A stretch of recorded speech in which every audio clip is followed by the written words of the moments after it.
हरजाना तो इंदिरा गांधी देंगी नहीं कि बेरोजगारी हटाए। राजनीति गुंडागर्दी ज़्यादा है और उसके लिए अनुशासन जरूरी है, तो मेरे ख्याल से अनुशासन भी होना चाहिए। विश्वविद्यालय की बहुत आवश्यकता है। रोड भी थोड़ा सही हो जाए क्योंकि रोड बहुत खराब है, इसके लिए हम सरकार से निवेदन करना चाहेंगे। इससे पहले वो लड़की पढ़ती ही नहीं थी। मैं पिछले सरकार को क्यों दोष दूं? मैं वर्तमान सरकार से पूछना चाहता हूं, उनको चुना गया है और मैं उस सरकार का काम देख के अगली बार वोट दूंगा 2022 में। युवा देश के मुस्तकबिल होते हैं। युवा देश की दशा और दिशा तय करते हैं। ऐसे में 2022 के विधानसभा चुनाव को लेकर के युवाओं की क्या सोच है, यह जानने के लिए हम जनपद के सबसे बड़े कॉलेज पीजी कॉलेज में आ चुके हैं। हमारे साथ कुछ स्टूडेंट्स हैं जिनमें लड़के और लड़कियां दोनों शामिल हैं।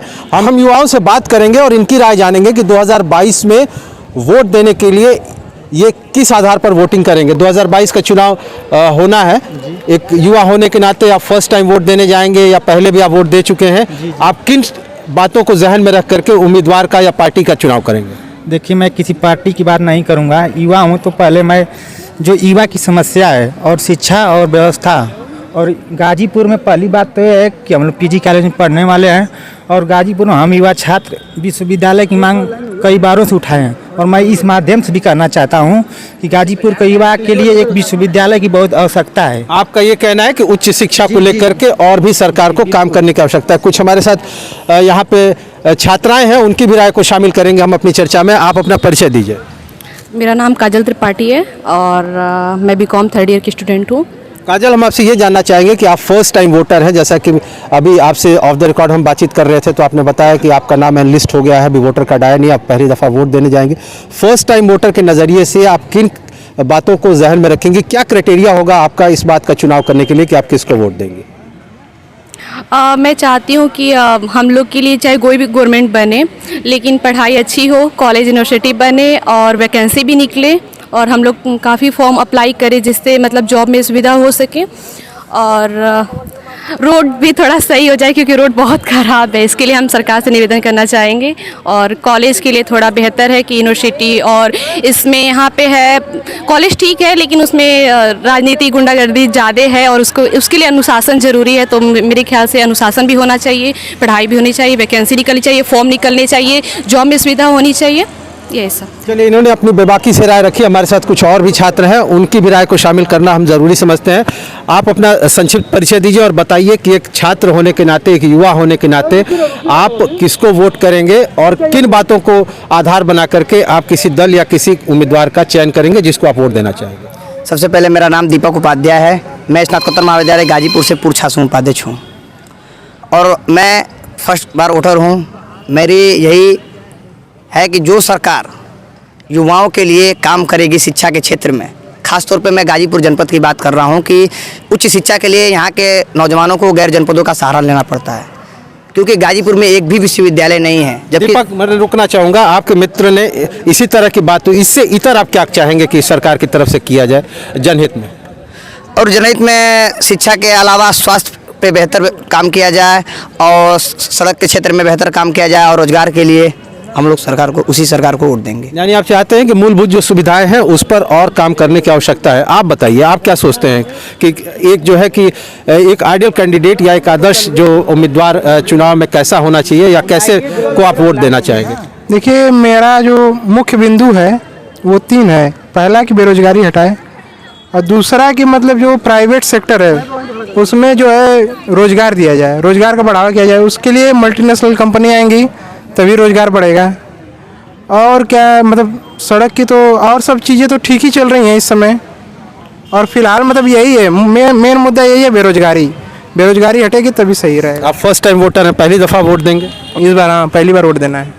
तो ये ज़्यादातर ऐसे लोग हैं जो कि पहली दफ़ा वोट देंगे और कुछ और लोगों से बातचीत करके अपनी चर्चा को आगे बढ़ाते हैं। आप अपना संक्षिप्त परिचय दीजिए और बताइए कि एक युवा होने के नाते क्या मुद्दे जो हैं वो अहम रहने वाले हैं 2022 के चुनाव में? मेरा नाम प्रवीण कुमार पांडे है। मैं छात्र संघ उपाध्यक्ष प्रत्याशी पीजी कॉलेज। मेरा उद्देश्य ये है कि कॉलेज है गाजीपुर में। आपका उद्देश्य तो हम जानेंगे ही, लेकिन पहले हम ये जानना चाह रहे हैं कि 2022 के चुनाव में कौन से जन सरोकार के मुद्दे अहम होंगे या कौन से चुनाव के जो जन सरोकार के मुद्दे हैं वो चुनाव के बीच जो है लाइमलाइट में रहेंगे? मतलब यूनिवर्सिटी होनी चाहिए गाजीपुर में, चुनाव के बाद अगर चुनाव हो जाता है उसके बाद यूनिवर्सिटी गाजीपुर में बहुत आवश्यकता है और नौजवानों के लिए रोजगार की आवश्यकता है गाजीपुर में। मिली जुली प्रतिक्रियाएं आ रही हैं। ज़्यादातर युवाओं का यही कहना है कि हायर एजुकेशन को लेकर के सरकार को और भी बहुत कुछ करना है, जिसमें कि यूनिवर्सिटी की एक बहुत लंबे अरसे से मांग की जा रही है, उसको सरकार को पूरा करना चाहिए। छात्रों की मिलीजुली प्रतिक्रियाएं सामने आ रही हैं। ज़्यादातर छात्र कह रहे हैं कि रोजगार के साधन सरकार को उपलब्ध कराने चाहिए, साथ ही साथ यूनिवर्सिटी का गठन गाजीपुर में होना चाहिए। इन सब के बीच कुछ और युवा चेहरे हमारे साथ जुड़ रहे हैं, उनकी भी राय को हम अपनी चर्चा में शामिल कर लेते हैं। आप अपना परिचय बताइए। हमारा नाम सर अक्षय यादव है। अक्षय, ये बताइए कि 2022 में क्या पहली दफ़ा वोट देने जाएंगे या इसके पहले भी आपने मताधिकार का प्रयोग? पहली दफ़ा वोट देने जाएंगे। तो 2022 में वो जन सरोकार के कौन से मुद्दे होंगे जो कि चुनावी मैनिफेस्टो बनेंगे या चुनावी दल के बीच जो है वो मुद्दा बनेंगे? पहले तो सर बेरोजगारी है, जो कि लगभग इस सरकार में मान जाए तो सबसे ज़्यादा बढ़ गई है। ठीक है, पहले बेरोजगारी है। दूसरा से हमारे हिसाब से लगता है कि शिक्षा पे बिल्कुल ध्यान नहीं दे रही है सरकार। प्रथम मेरा नाम प्रद्युमन सिंह यादव है और मैं पीजी कॉलेज का छात्र नेता हूँ।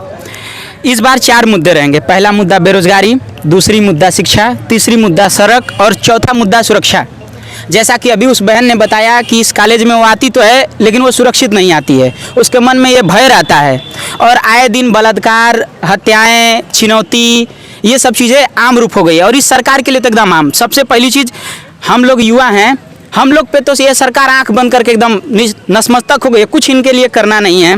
क्योंकि और रही बात वर्तमान में अभी भी कोई भी व्यवस्था आई है, किसी एक व्यवस्था का नाम कोई बढ़िया से। चलिए हम जरा एक एक करके विस्तार देते जाएं। आपने जो बातें कही उनके ही बीच से मैं आपसे ये पूछना चाहूँगा, पूर्ववर्ती सरकारों में क्या होता था जो इस सरकार में देखिए होना चाहिए? सर्वप्रथम मैंने इस कॉलेज में आया। इस कॉलेज में आने के बाद मैं इस कॉलेज के प्रधानाचार्य के छात्र के रूप में हूँ। बहुत स्थानीय मुद्दों पर हम चर्चा करेंगे। आपने कहा कि जो भी छात्र हैं, छात्राएं हैं, वो सुरक्षित नहीं। आखिर इस बात को किस आधार पे आप कहेंगे? यूपी टेट का पेपर लीक हुआ, इसका मतलब हर्जाना तो इंदिरा गांधी देंगी नहीं, तो मैं वर्तमान के इस सरकार को देख के ये फैसला लेता हूँ कि मैं 2022 में अखिलेश यादव को वोट दूंगा। वो आपका अपना व्यक्तिगत निर्णय, लेकिन सुरक्षा का जो आपने बात सुरक्षा आपके सामने इसी कैमरे पे एक बहन ने बोला कि इस कॉलेज में रोज गुंडई, झगड़ा, लड़ाई और लड़कियों के साथ छेड़छाड़ होता है। ये इसी सरकार में न हो रहा है। इसके पहले क्या होता था? इससे पहले वो लड़की पढ़ती ही नहीं थी। मैं पिछले सरकार को क्यों दोष दूं? मैं वर्तमान सरकार से पूछना चाहता हूं, उनको चुना गया है और मैं उस सरकार का काम देख के अगली बार वोट दूंगा। 2022 में मैं इस सरकार का काम देख के वोट दूंगा, न कि अखिलेश यादव को और मुलायम जी और मोदी जी को दोष दूंगा। मैं वर्तमान से, अगर आपके समय में आपने जिनको वोट दिया, जिनको प्रधानमंत्री, जिनको मुख्यमंत्री बनाया, उनसे आपका हक है पूछने का। मैं उन्हीं लोगों से सवाल करूंगा। पिछले सरकार से मेरा क्या वास्ता? मैं तो उस समय अभी छोटा था, मैं अब बड़ा हुआ। मैंने इस चीज़ को देखा। जिस सिलेबस में आप पढ़ते हैं उसी सिलेबस का आप एग्जाम देते हैं। पढ़िएगा चपरासी का और IAS का इंटरव्यू नहीं दीजिएगा। तो मैंने जिस सरकार को देखा है इसी सरकार के अनुरूप बता रहा हूँ, ये सरकार सबसे घटिया और सबसे निकम्मी है। और इसका ये है, सबसे पहले आपको शिक्षा के बारे में बता दे रहे हैं। अभी बता दीजिए, हमने सभी लोगों को, सभी बड़े बड़े नेताओं को, जितने मुख्यमंत्री थे, राज्यपाल थे, सबको नोटिस दिया।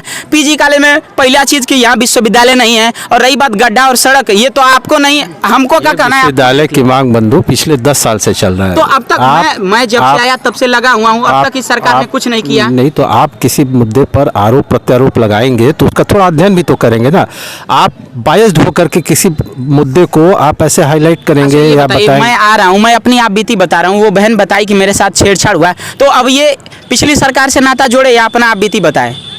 अपना आप बीती बताई ना। और ये रही बात, अभी एक बात, अभी आप और हम हैं, अभी यहाँ छोटा सा भी लोग पिछली सरकार को नकार रहे हैं, हमको इससे कोई दिक्कत नहीं। लेकिन आप बता दें, आप और हम यहाँ हैं, अभी एक छोटी सी झगड़ा और एक लड़ाई होगी, आप तुरंत 112 नंबर पर डाल करने काम करें। वो किसने दिया? योगी जी ने दिया। ये सरकार सिर्फ नाम बदलना जानती है। कुछ काम किए, कुछ बेहतर काम किए तो आप हमें बता दीजिए। और रही, इतने सारे नौजवान पढ़े लिखे हैं, इनमें से पूछिए, ये लोग चलिए ग्राउंड में इनका ये कहना है कि ये अपनी तरफ से जिन बातों को रख रहे हैं वो इनकी ही समस्या नहीं बल्कि वर्तमान के युवाओं की समस्या है, ऐसा इनका कहना है। हम 2022 के विधानसभा चुनाव के संबंध में हमने युवाओं से बातचीत की। ऐसे ही फिर किसी परिचर्चा को लेकर के आप सबके बीच हम फिर आएंगे। तब तक देखते रहिए NBT ऑनलाइन।